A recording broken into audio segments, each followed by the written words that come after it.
Hello everyone, my name is Jennifer Terri. I make Philippine travel updates and guides. Now, whether you are entering the Philippines or leaving the Philippines, one thing you're gonna be bringing with you is money.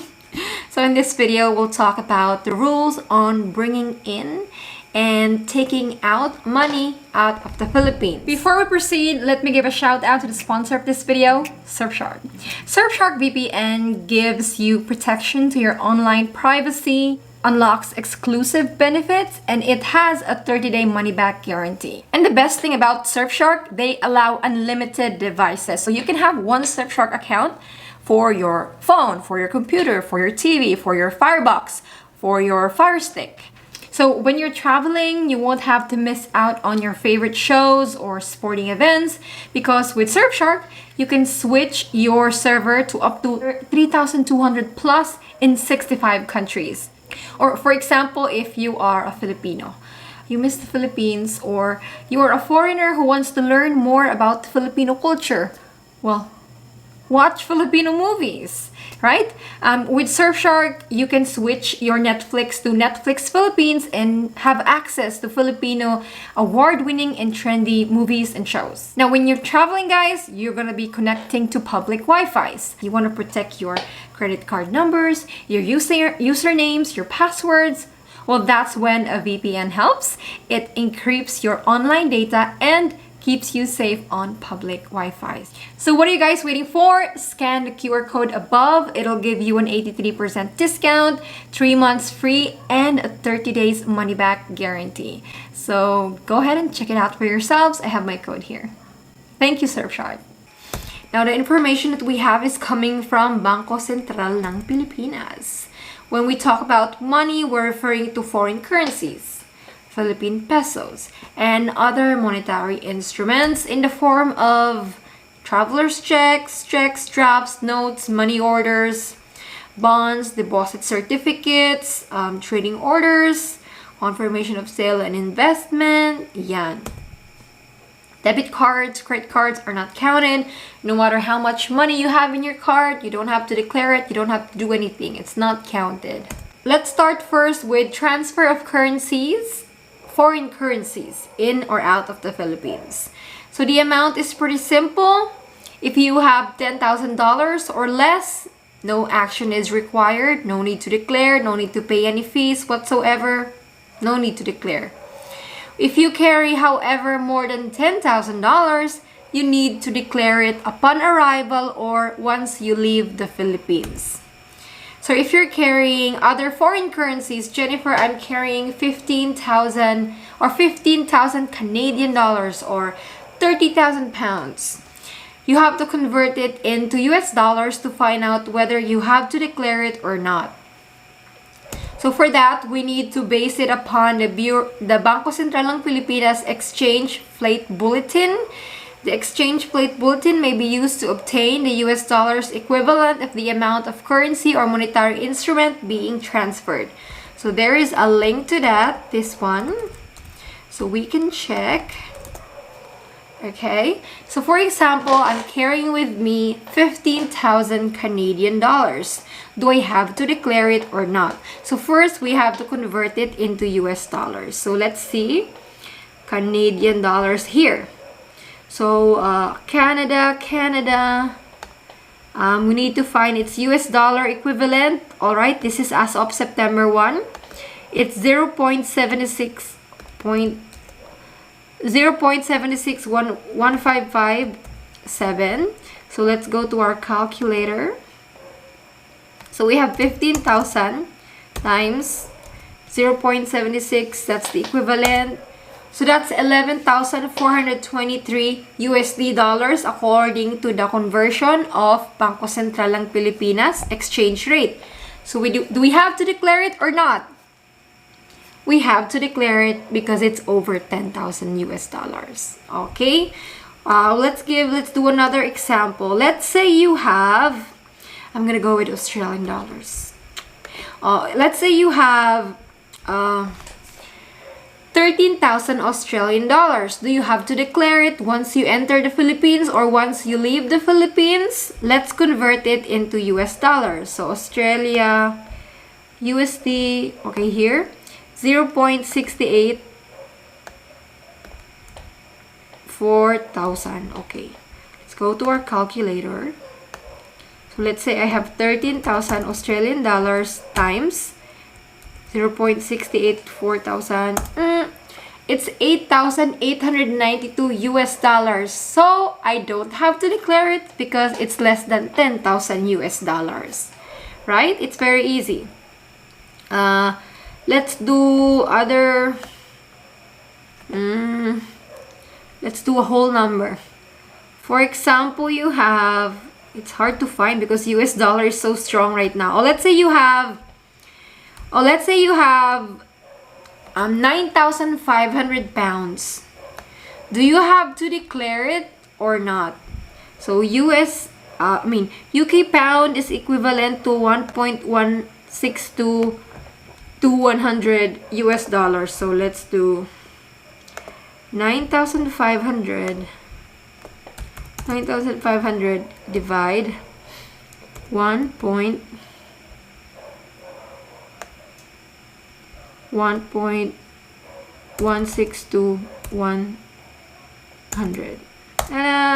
So it's only 8,174 USD, so I don't have to declare it because it's less than $10,000. So just guys, a very quick mathematical explanation. If the conversion is not a whole number, then multiply it. But if it's a whole number like this, divide is the operation that you will be using. Wow, I become a math teacher for that moment. Let's keep going. So is it $10,000 per person or per group basis? So question is, my family of 3 are going home to the Philippines. We are carrying 15,000 US dollars. We're not sure if we have to declare it upon arrival. Is the 10,000 US dollars threshold per person or per family? I inquired it with Bangko Sentral ng Pilipinas myself, and this was their reply.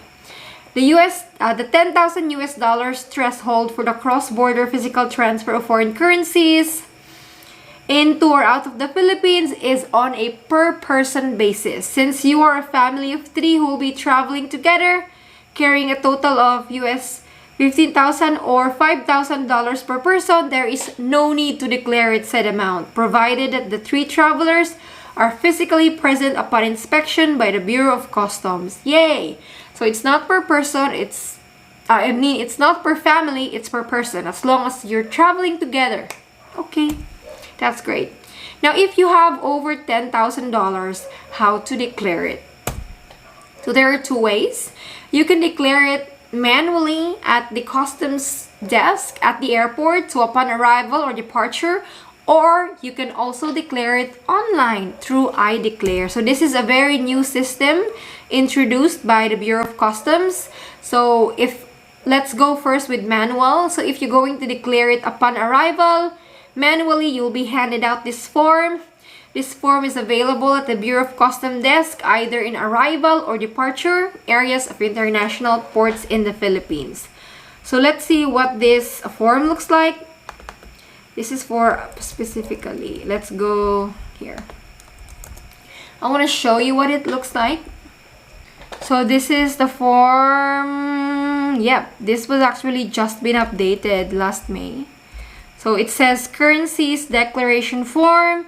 You'd have to declare your full name, of course, the port of origin, transferring on behalf of another person, and you have to state the currency or monetary instrument information. Yen, what is your source? Where did that money come from? Is it a salary, a business, or others? And what's the purpose of that money? Is that for leisure, medical, others, payables, education? If you are honest, if you are legit and legal, there shouldn't be any problems. If you have proof to support your claims, especially on the source of the money, then go bring it. Moving forward, what is the online option?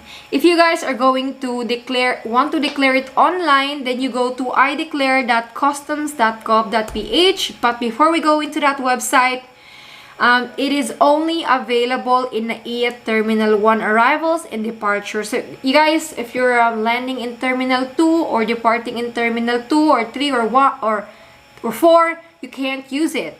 Only Terminal 1 of NAIA Airport uses the online system or the ideclare.customs.gov.ph. And anyways, this iDeclare is not mandatory. You can still opt to choose manual declaration. And if you guys avail this online declaration, you have to register within 2 days before your flight. So let's go. Let me show you about this website, ideclare.customs.gov.ph. Again, this is only available for Terminal 1 arrivals and departures. For other terminals, you have to do it manually. So let's agree on the privacy policy. Proceed to iDeclare. So whether you're arriving or going abroad, since most of you are arriving, let's click arriving. And then here you're asked which terminal. Again, it's only available in Terminal 1. Yeah, and it also gives you some important info like rules on customs. We'll touch this topic soon in the video, guys. You can have a read for yourself. Yan. Personal info. It's just like the form, but it's just in online. And how much goods or how much did you purchase abroad? Here you can find the part where you have to declare the money you're carrying. Ayan. Foreign currency or foreign monetary instrument in excess of 10,000 US dollars. So yes or no. If you click yes, it will then give you questions on your how much money, blah blah blah. Purpose, source, yeah. Okay, again, this online form is only available to those the landing or departing in Terminal 1. And upon successful registration to iDeclare, you will be given a QR code.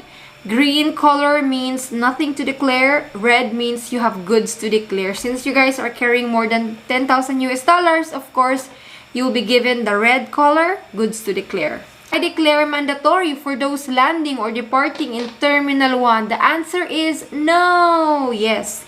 In case you are not able to accomplish this iDeclare prior to arrival, please proceed to the customs desk in the arrival area of the terminal. Our customs officers will gladly assist you in accomplishing the paper or electronic form. Okay, so you don't stress. If you find it difficult, just do manual declaration. Again, the US $10,000 threshold is only a threshold for what you need to declare or not. There is no limit to the amount of foreign currency that you can bring into the country. However, you may be asked about the source and purpose of the money, like is it a salary, a business, or is it for travel or medical? You just have to be honest, is all.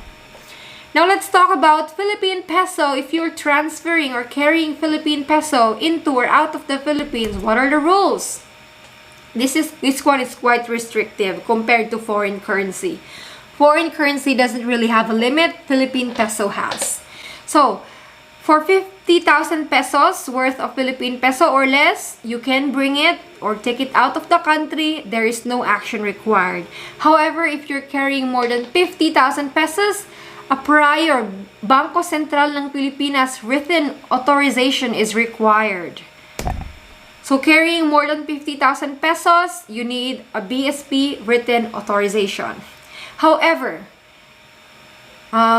there is very, very limited purpose allowed on carrying more than 50,000 pesos. It's very limited to just testing, counting or sorting machines, collection of currency, and currency awareness. If your reason is not any of these three, then do not carry more than 50,000 pesos out or into the country. I think this relates to money laundering issues in the country, perhaps. So guys, they're very strict on Philippine Peso. Huwag po kayong magdala ng more than 50,000. Kasi po, kailangan ng BSP authorization. And hindi basta-basta yan nakukuha. Very limited lang yung purpose na allowed. Actually, I emailed Bangko Sentral ng Pilipinas about this, and they even suggested that for departing non-resident tourists or balikbayans, you may convert at the airports unspent pesos up to a maximum of 10,000 US dollars or its equivalent in other foreign currencies calculated at prevailing exchange rates without showing proof of previous sale of foreign currency for pesos. Kaya guys, wag na kayong if you have extra money, extra Philippine peso with you, don't carry it with you abroad. If you have more than 50,000, don't carry it. You can put it in a bank, or you can put it in a digital bank that has not so bad interest rates. Digital banks like Maya or Tonic or C-Bank, they offer 4% up to 6% interest rates. Another thing that most of you would do is just leave that Philippine peso to your family in the Philippines. Yes. Give it to them and they will be very happy. At least your absence won't be that sad. At least after they drop you off at the airport, they can go to a nice restaurant or relax, diba? So just a summary, there is no limit to how much foreign currency you can bring into or take out of the country. However, Philippine peso, it's not like that. Bringing in or taking out Philippine peso is limited to 50,000 pesos. Declaration, if you're carrying more than the threshold, may be done manually at the airport or online if using Terminal 1. Ayan, this is all about the rules on bringing in or taking out money of the Philippines. Just a very, very important reminder for you guys, if you're carrying money with you, foreign currency to the Philippines, make sure they are crisp, they're new bills, they're not damaged, no writings in it, no tear in it. It has to be fresh and not folded. They're very strict here when accepting foreign currencies. Yeah. I hope that is clear, guys. I hope I was able to help someone out here. God bless you all. And if you have any questions, this is the email of Bangko Sentral ng Pilipinas. I was actually very impressed. They replied to my email quite quickly, and their information was very detailed that I was able to share with you. So God bless you all and stay safe. I'll see you with another Philippine 101 information video.